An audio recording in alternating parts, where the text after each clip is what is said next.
Hello students, I am Manoj Purohit. मैं आपका इन online classes में स्वागत करता हूं। जैसा कि पिछले वीडियो में हमने एक्टिव पैसिव के बारे में पढ़ा था, इसकी परिभाषाएं पढ़ी थी और किसी भी एक्टिव को पैसिव में बदलने के लिए किस प्रकार से कौन से स्टेप यूज किए जाते हैं उसके बारे में बताया गया था।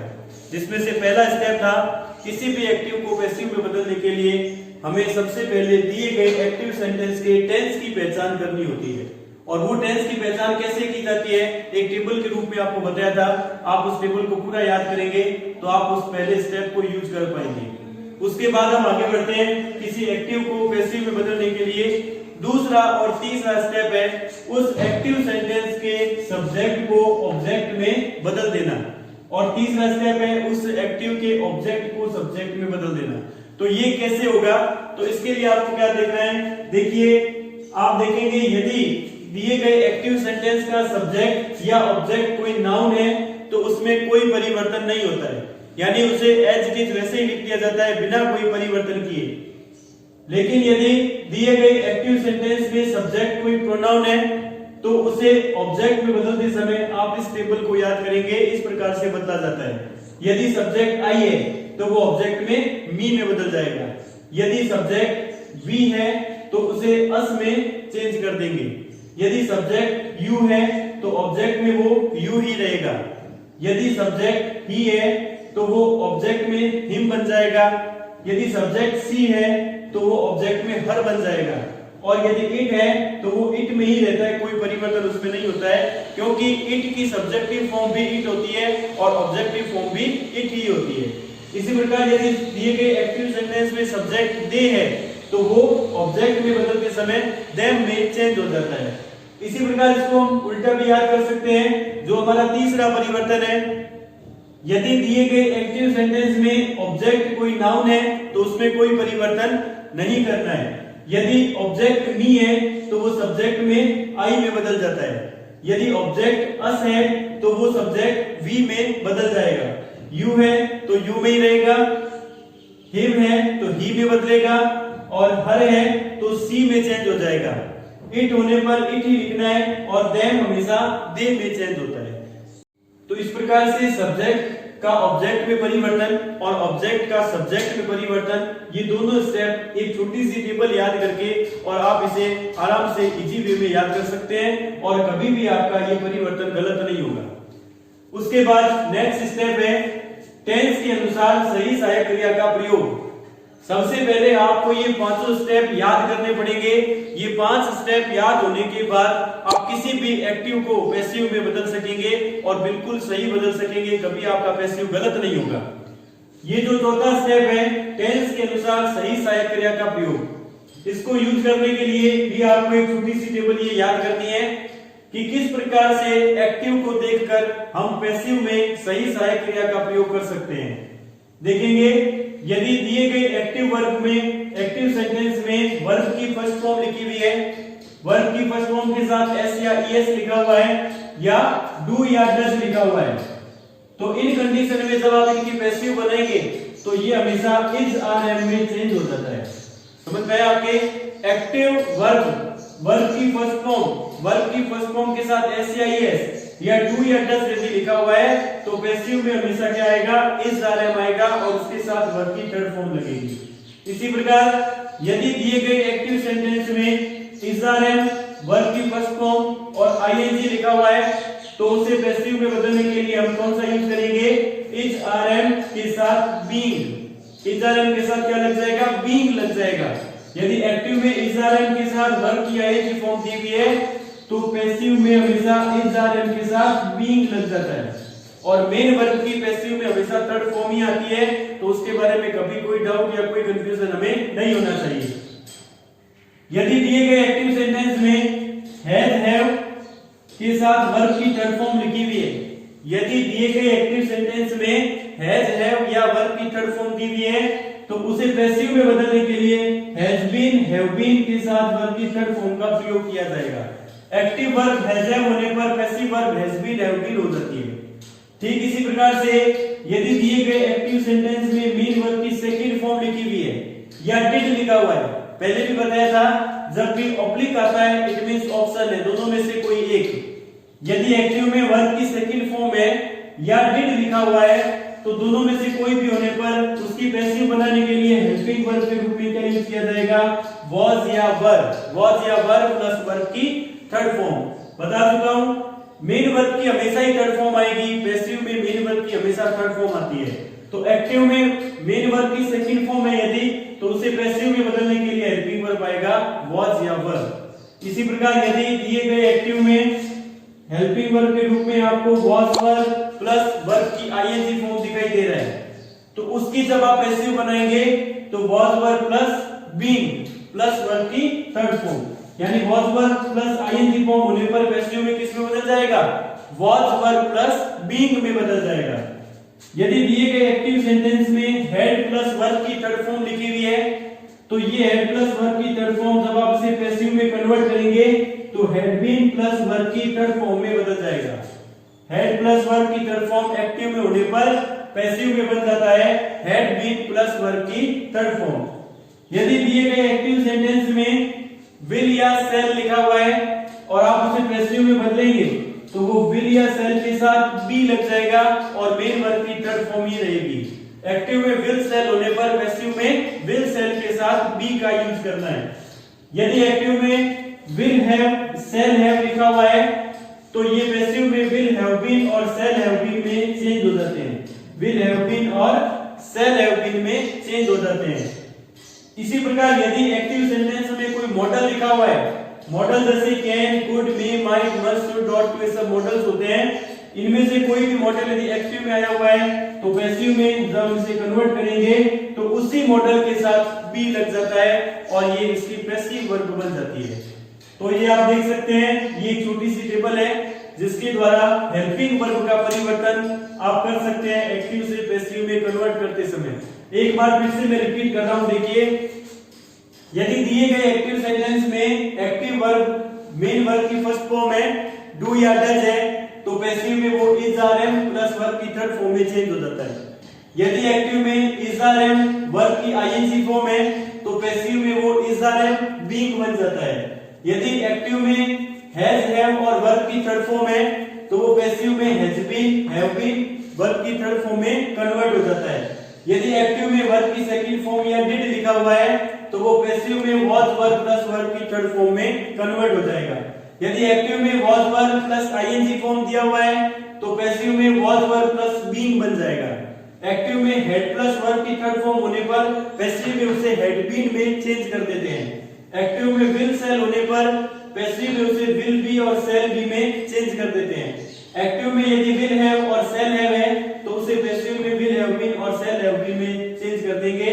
और यदि एक्टिव में कोई मॉडल है तो पैसिव में उसे मॉडल प्लस बी का प्रयोग करते हैं और इस प्रकार से हम उसे पैसिव में कन्वर्ट कर सकते हैं। तो किसी भी एक्टिव को पैसिव में बदलने के लिए 5 स्टेप आपको याद करने हैं, आपको हमेशा ये 5 स्टेप यूज करने हैं, आपका पैसिव कभी गलत नहीं बनेगा।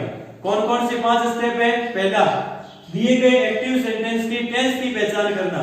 कैसे करना है एक टेबल में आपको बता चुके हैं। दूसरा, दिए गए एक्टिव सेंटेंस के सब्जेक्ट को ऑब्जेक्ट में बदलना और ऑब्जेक्ट को सब्जेक्ट में बदलना। यदि ये सब्जेक्ट और ऑब्जेक्ट कोई नाउन है तो उनमें कोई परिवर्तन नहीं होगा, लेकिन प्रोनाउन होने पर ये इस प्रकार से इंटरचेंज हो जाते हैं। और चौथा स्टेप है टेंस के अनुसार सही सहायक क्रिया का प्रयोग करना, जो इस टेबल के अनुसार आप याद करें। तो ये 2 छोटी छोटी टेबल याद करने के बाद आप किसी भी एक्टिव को पैसिव में बदलने के लिए हमने जिन 5 स्टेप्स की बात की थी वो 5 स्टेप में 5वां स्टेप है मेन वर्ब की थर्ड फॉर्म के साथ बाई का प्रयोग करना। यानी जब भी आप किसी भी एक्टिव को पैसिव में बदलेंगे तो उसमें मेन वर्ब की हमेशा थर्ड फॉर्म आती है और उसके साथ बाई का प्रयोग भी किया जाता है।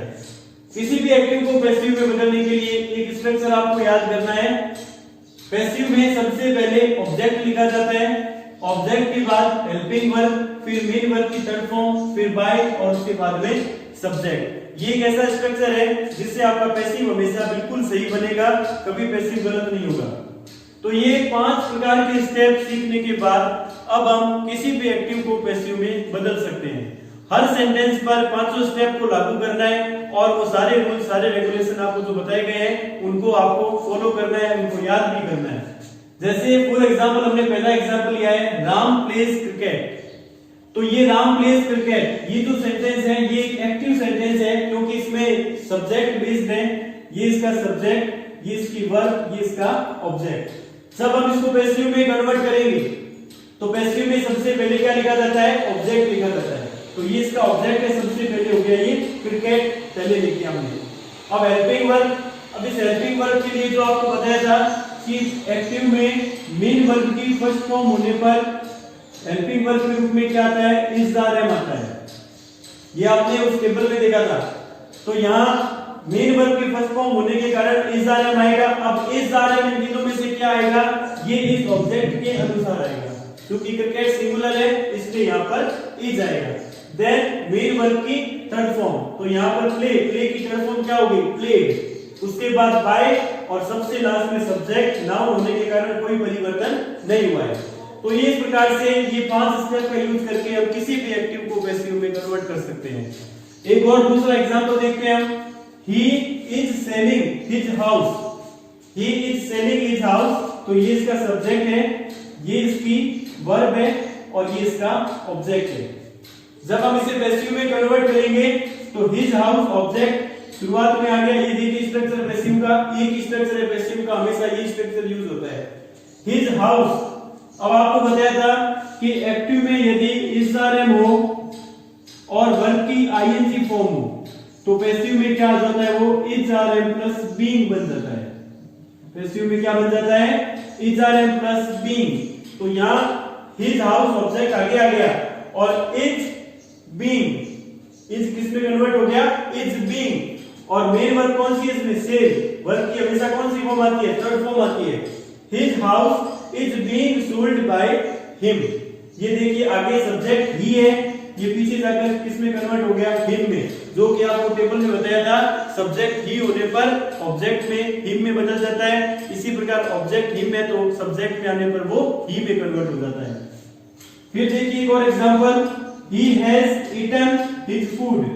ये इसका सब्जेक्ट, ये इसकी वर्ब और ये इसका ऑब्जेक्ट। पैसिव में कन्वर्ट किया तो his food यानी ऑब्जेक्ट पहले आ गया। उसके बाद ये जो has eaten है तो आपको बताया था टेंस परिवर्तन में एक्टिव में यदि has have होता है तो पैसिव में किस में बदल जाता है? वो has been या have been में बदल जाता है, has been या have been में।